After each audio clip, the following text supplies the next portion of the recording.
Greetings everyone, welcome back to this channel. My name is Sophie, I am the host of this channel and I hold this sacred space for this video to come.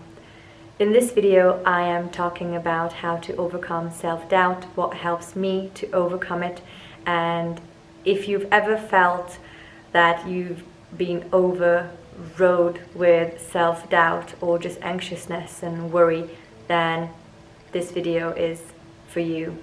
I offer it with all my heart, all my kindness and all my compassion, and I hope you find it helpful.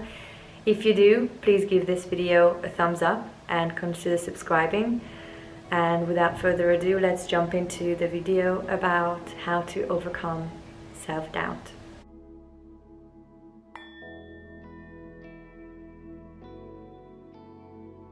Now, this is a very relevant topic for me because there's been, I don't actually think that there's been a time in my life when I haven't doubted myself, which is, I don't really want to put a label on this experience or on this thought pattern, but I think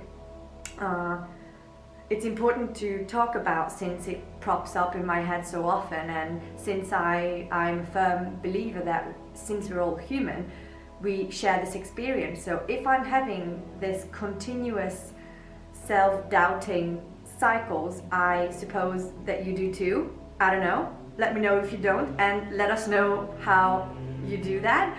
But if you are having thoughts of self-doubt, I'm with you. It's hard. It's very daunting and very tiring when you come into the same pattern of thinking over and over again, even though you've had experiences, even though you are older.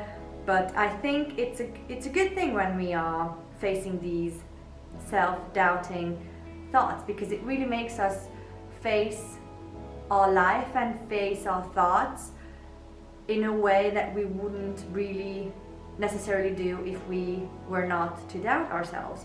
So what I really firmly believe in is that self-doubt comes from a lack of confidence in a given situation. Now that can be that you are not confident in a new place where you just moved, like in my case, I was not necessarily too confident when I moved here a couple of weeks ago, and I'm just getting over this first couple of weeks of just unsettledness and just annoyance and just a little bit of self-doubt sprinkled here and there. So I think, and of course it's not just applicable to when you've just moved.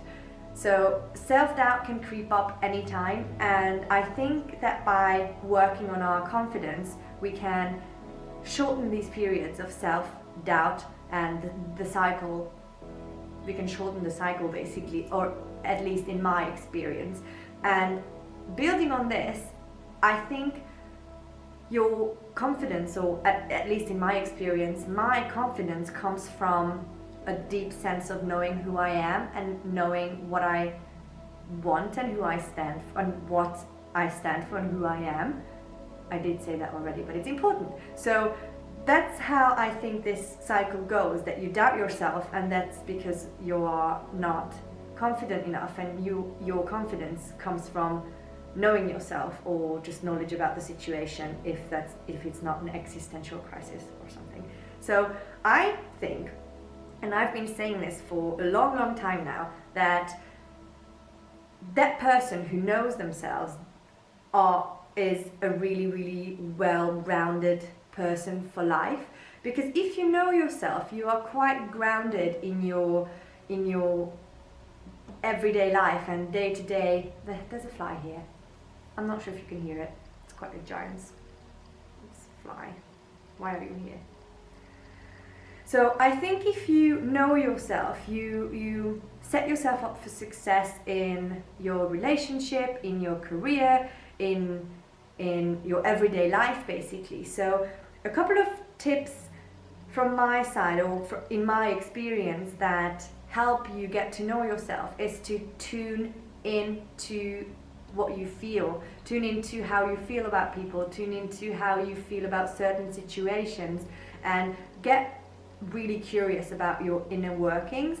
And I'm a firm believer that once you turn inward, there's not a lot of questions that you can't answer just by sitting still.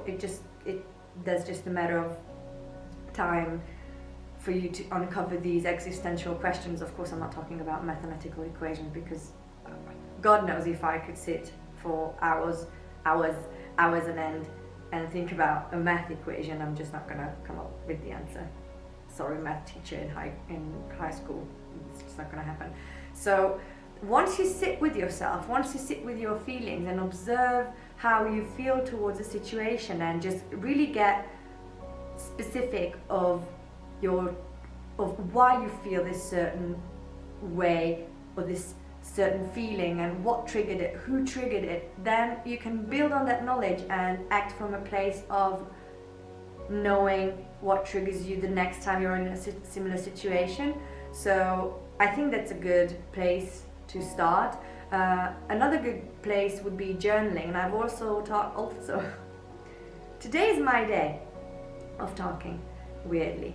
So I've also talked about this, the fly is killing me, earlier in one of my previous videos, that I've been journaling for a while now, and I've recently shifted my journal prompts, I think it was 2 years ago, to like build into goal setting and working towards goals, and just observing my energies rather than daily just reporting of what happened in my life. But for a long time I've done that. I've reported what happened in a week, in a month, in a day, and I don't know, it just came out of my system. So what I do now is I get up in the morning and I morning journal.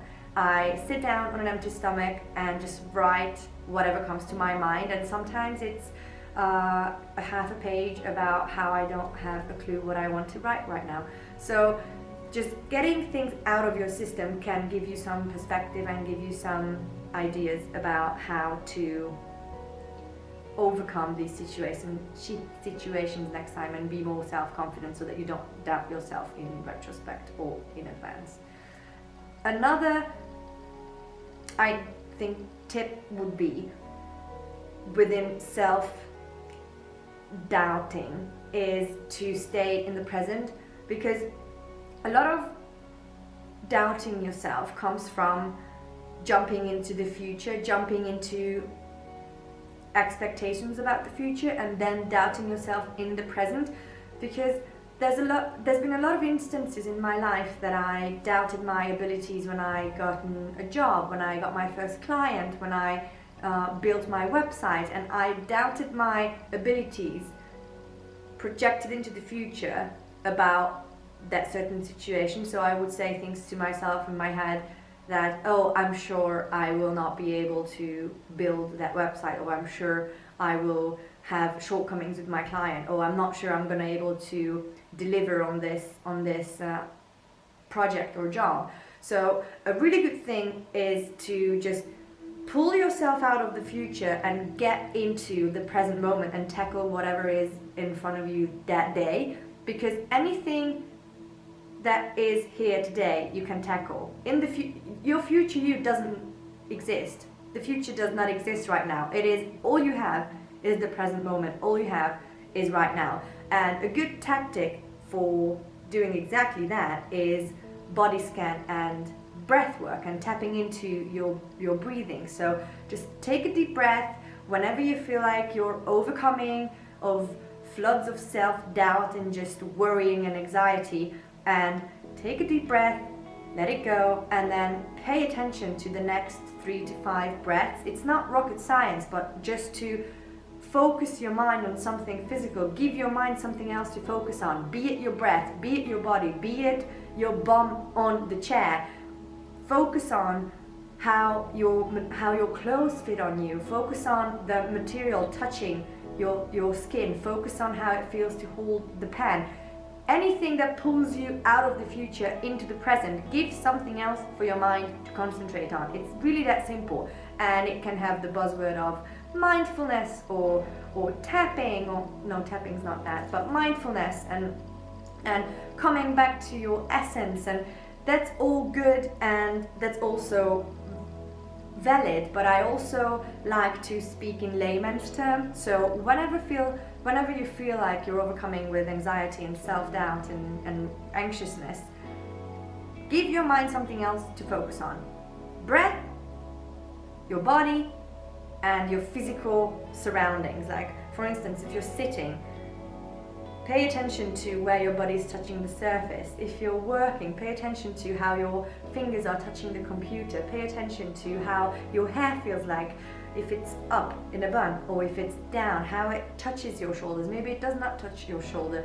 Pay attention to how your skin feels, how your watch is sitting on your wrist. So tap into the present moment and get yourself out of the future, because it's not there. You are here. You are not in the future. You are here, and that's amazing. And after you've arrived in your body in this present moment, just say thanks, and say thanks for your body, say how much you appreciate it, and try to cultivate a feeling of positivity and gratefulness and appreciation for your body, because there's a lot that your body does for you that you have no idea about. There's a lot of regulations, there's a lot of systematic maintenance going on that you just don't have to consciously think about. So thank your body for taking care of yourself, and then you can tap into the moment of mindfulness, of presence. I think this is everything that I have for now. When something smart comes up still today, I shall come back to you. Until then, that's a wrap.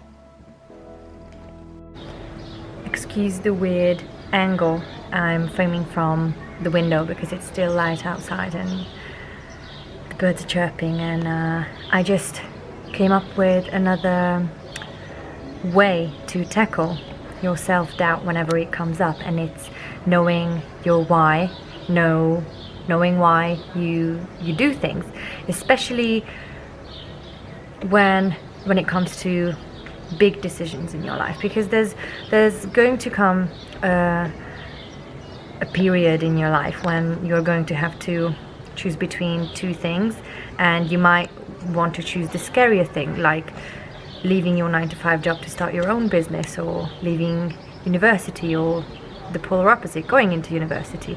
And in those situations, when you've reached a conclusion, and down the line, 2 or 3 months down the line after reaching that conclusion, self-doubt will inevitably come in, because the excitement of the new situation will wear down. And it's especially important then to know why you chose that life. When I quit my 9-to-5 job to pursue a more independent life, I sat down on the day that I left the office and I journaled my thoughts on the paper, and the following couple of weeks I also journaled my feelings, and I became very adamant about putting it to writing, about putting my reasons down on paper and say why I left and what my goals are and what my intentions are, because inevitably whenever doubt creeps up, I will have to remind myself of that, and nobody else will do that for me. So whenever you are riding on a high and feeling really good about yourself and the decision you made, be it however big or however small, write down your why. Why did you decide to do this? What are your goals, and why are those goals important to you? And once you've drilled it down to that, you can come back to those sentences, moments, feelings, wherever they may be for you. It will help you in those moments of self-doubt and anxiousness and worry.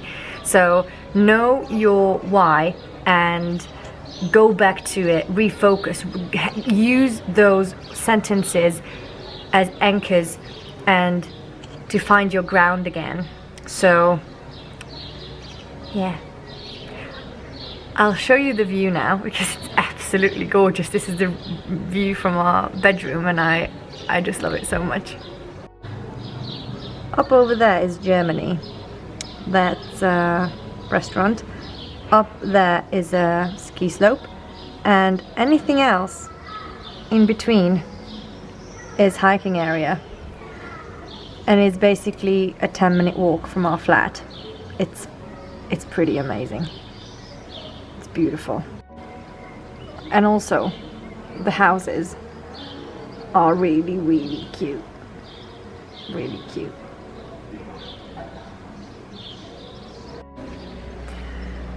Well, I hope you guys enjoyed this video. If you did, please give it a thumbs up and leave a comment below if you've watched all the way to the end that you did. Maybe leave like a fire smiley or a peace smiley. And I really hope you enjoy this new style of content. I'm trying to experiment with more talking because I have a lot to share, and I've overcome a lot of things and a lot of mental hurdles, and I think that me sharing my story could help, and sharing my knowledge and expertise on soul stuff could help you.